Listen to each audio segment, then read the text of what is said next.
Hi అండి. అందరికీ నమస్కారం. ఈరోజు మరొక మంచి వీడియోతో మళ్ళీ మీ ముందుకొచ్చేసానండి. ఈరోజు మన వీడియోలో మామిడికాయ పులిహోర ఇలా చేస్తే చాలా టేస్టీగా ఉంటుందండి. పుల్ల పుల్లగా, కారం కారంగా చాలా టేస్టీగా ఉండే ఈ మామిడికాయ పులిహోర చేయడం కూడా చాలా ఈజీ. 10 మినిట్స్‌లో రెడీ చేసుకోవచ్చు. ఇప్పుడు పిల్లలకి స్కూల్ స్టార్ట్ అయిపోయినాయి కదండీ! ఇలా చేసి మార్నింగ్ టిఫిన్ కింద అయినా పెట్టచ్చు. లేదు లంచ్ బాక్సుల్లోకైనా రెడీ చేసి అందించొచ్చు. మరి ఎంతో టేస్టీగా, ఎంతో సింపుల్‌గా తయారు చేసుకునే ఈ మామిడికాయ పులిహోర మరి ఏ విధంగా తయారు చేసుకోవాలి? దీనికి ఏమేమి కావాలి? అనేది ఇప్పుడు మన వీడియోలో చూసేద్దాము. అలాగే ఇప్పుడు మనకి పైరుపునాసు మామిడికాయలు వస్తాయి కదండీ! చాలా పుల్లగా ఉంటాయి. చిన్న ముక్క వేసుకుంటే చాలండి రైస్ మొత్తం కలిసిపోతుంది. మరి పుల్ల పుల్లగా, కారం కారంగా ఉండే ఈ మామిడికాయ పులిహోరకి కావాల్సినవి ఇప్పుడు చూసేద్దాం. అలాగే తయారు చేసే విధానాన్ని కూడా ఇప్పుడు మనం చూసేద్దాం. ఇంకెందుకు ఆలస్యం, వచ్చేయండి వీడియోలోకి వెళ్ళిపోతాం. ముందుగా 2 కప్పులు బియ్యాన్ని కుక్కర్ గిన్నెలో వేసుకొని శుభ్రంగా కడిగి 4 కప్పులు వాటర్ వేసుకుని స్టవ్ పై పెట్టి స్టవ్ ఆన్ చేసుకోవాలి. ఇలా మూత పెట్టి విజిల్ పెట్టుకుని మనకి 3 విజిల్స్ వచ్చిన తర్వాత మనము ఈ స్టవ్ అనేది ఆపేసుకోవాలి. చూడండి ఇక్కడ చూపిస్తున్న విధంగా 3 విజిల్స్ వచ్చేటంత వరకు మనము స్టవ్ పైనే అలా ఉంచుకోవాలి. 3 విజిల్స్ వచ్చిన తర్వాత స్టవ్ ఆపేసుకుని ఈ రైస్ని మనము ఈ కుక్కర్లో ఉన్న ఈ రైస్ ఆవిరంతా పోయి మనకి మూత ఈజీగా వచ్చేటంత వరకు మనము ఈ కుక్కర్ని పక్కన పెట్టుకోవాలి. ఆవిరి పోయిన తర్వాత మీకైతే రైస్ అనేది చూపిస్తానండి. ఒక 3 విజిల్స్కి మనకి పర్ఫెక్ట్గా ఈ కుక్కర్లో రైస్ అనేది ఉడుకుతుంది. అలాగే మనకి మార్నింగ్ అప్పుడు హడావుడి లేకుండా ఇలా కుక్కర్ పెట్టుకోవడం వల్ల 2 మినిట్స్‌లోనే మనకి రైస్ అనేది రెడీ అయిపోతుంది. ఇలాగా మనము వండుకున్న ఈ రైస్‌ని ఇప్పుడు మనం ఒక ప్లేట్‌లోకి తీసుకుని చల్లారి పెట్టుకోవాలి. వేడి మీద పోపు పెట్టుకున్నాం అనుకోండి, మనకి పులిహోర అనేది మెత్తగా అయిపోతుంది కాబట్టి మనం ఒక ప్లేట్‌లోకి రైస్ అనేది చల్లారి పెట్టుకోవాలి. ఇప్పుడు మీకు ఆవిరిపోయిందండి. మూత తీసి కుక్కర్లో ఉన్న రైస్ని అయితే మీకు చూపిస్తున్నాను చూడండి. చాలా పర్ఫెక్ట్గా రైస్ అనేది రెడీ అయిపోయిందండి. ఇప్పుడు నాకు ఎంత రైస్ కావాలో అంత తీసుకుంటున్నానండి. అంటే నేను ఇందులోంచి ఒక కప్పు రైస్ని అయితే ఈ ప్లేట్లోకి తీసుకుంటున్నాను.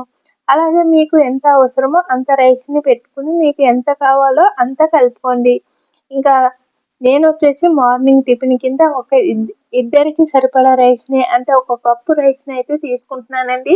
అలాగే మీరు లంచ్ బాక్సుల్లోకి అలాగే ఇలా టిఫిన్లోకి కావాలంటే ఈ 2 కప్పుల రైస్ని కూడా కలుపుకోండి. అలాగే మీ ఇంట్లో ఉన్న మెంబర్స్ని బట్టి మీకు ఎంత అవసరమో అంత కలుపుకోండి.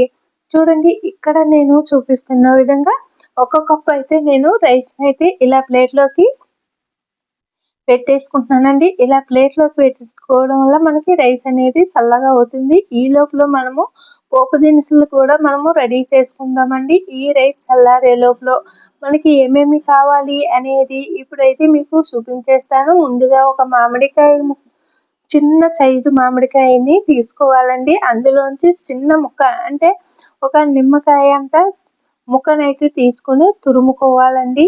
మామిడికాయని తురుముకోవాలి. మనము కొబ్బరి తురిమేది ఉంటుంది కదా, దాంతోటి ఇలా చిన్నగా తురుముకోవాలి. ఇప్పుడు మనకి రైస్ చల్లారిపోయిందండి.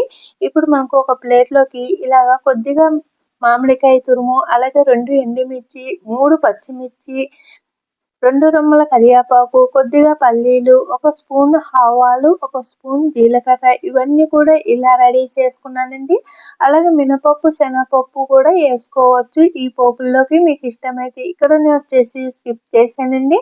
ఇంకా నేనైతే ఇక్కడ పల్లీలు వేసాను కదా, మీకైతే ఇప్పుడు తయారు చేసే విధానాన్ని చూపిస్తానండి. ఇవన్నీ ఇలా రెడీ చేసుకున్నాయి పక్కన పెట్టుకుని ఇప్పుడు ఒక కడాయిని స్టవ్ పై పెట్టి 2 టేబుల్ స్పూన్లు నూనె వేసి నూనె వేడెక్కిన తర్వాత మనకి చూడండి ఇక్కడ చూపిస్తున్న విధంగా పచ్చిమిర్చిని, ఎండుమిర్చిని, అలాగే కరివేపాకుని, పోపు దినుసులు, ఆవాలు, జీలకర్ర చూడండి ఇక్కడ వచ్చేసి కొద్దిగా శనగపప్పునైతే తీసుకున్నానండి. శనగపప్పు, మినపప్పు కూడా ఇష్టం ఉంటే మినపప్పు కూడా వేసుకోవచ్చు.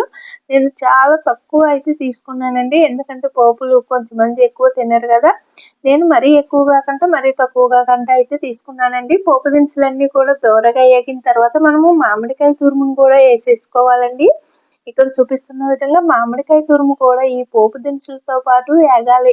ఎందుకంటే మామిడికాయలో ఉన్న పచ్చదనం అంతా పోయేటంత వరకు వేపించుకోవాలి. అది కాస్త ఎగితే సరిపోతుందండి. దీంట్లో ఒక చిటికెడు పసుపు, రుచికి సరిపడా సాల్ట్ వేసుకుని మనము ఈ పోపు దినుసులు అనేది వేపించుకోవాలండి. ఇక్కడ చూపిస్తున్న విధంగా మనం తీసుకున్న రైస్ని బట్టి సాల్ట్ అనేది వేసుకోవాలి. సాల్ట్ కానీ ఉప్పుని కానీ, ఉప్పు అయినా సాల్ట్ అనేది మనకి సాల్ట్ అనేది కాస్త ఇప్పుడు ఉన్న ఈ రోజుల్లోనే మనకి సాల్ట్ అనేది ఉప్పు ఉండట్లేదండి.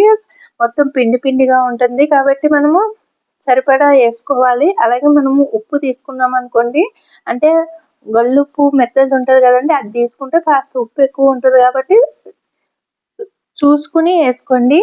ఇప్పుడు అన్ని పోపు దినుసులతో పాటు మనం పసుపు వేసుకున్నాము, అలాగే సాల్ట్ కూడా వేసుకుని వేపించుకున్న తర్వాత స్టవ్ ఆపేసుకుని ఇప్పుడు చల్లారిన రైస్ని ఈ పోపు దినుసుల్లోకి వేసేసుకుని రైస్ని ఇలా కలిపేసుకోవాలి. చూడండి, ఇక్కడ చూపిస్తున్న విధంగా ఇలాగా కలుపుకోవాలి. నూనె కూడా సరిపోతుందండి. ఒక కప్పు రైస్కి 2 టేబుల్ స్పూన్లు నూనె కూడా సరిపోతుందండి. ఇంకా మరి ఎక్కువ తినేవాళ్ళు కూడా ఇంకా తినలేరు. అది ఇంత నూనె అయితే సరిపోతుందండి పర్ఫెక్ట్గా. ఇంకా మీరు తక్కువ నూనె తినే వాళ్ళైతే కాస్త ఒక స్పూన్ వేసుకోండి. ఇప్పుడు ఇలా కలుపుకున్న తర్వాత మనము చేతితో కలిపేసుకుందాము ఉండలు లేకుండానే.